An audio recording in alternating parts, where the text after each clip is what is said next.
জীবনে শিখরে পৌঁছানোর জন্য মানুষের কি প্রয়োজন হয়ে থাকে? সিঁড়ির।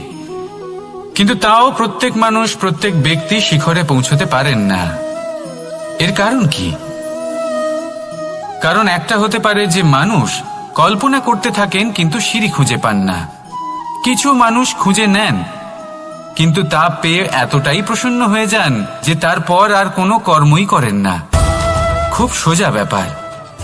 অনেক মানুষ সিঁড়ি খুঁজে পান না, আর যদি পেয়েও যান তাও যতক্ষণ না তাতে চড়ছেন সেই শিখরে পৌঁছবেন কি করে? যতক্ষণ না আপনি পরিশ্রম করছেন, যতক্ষণ না সেই সিঁড়িতে আপনি চড়ছেন, যতক্ষণ না ক্লান্ত হচ্ছেন, আপনার পায়ে হাঁটুতে ব্যথা না হচ্ছে, ততক্ষণ এই শিখরে পৌঁছানোর সৌভাগ্য লাভ করতে পারবেন না।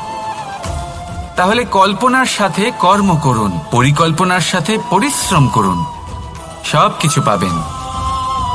আসুন আমার সাথে ভালোবেসে বলুন, রাধা রাধা।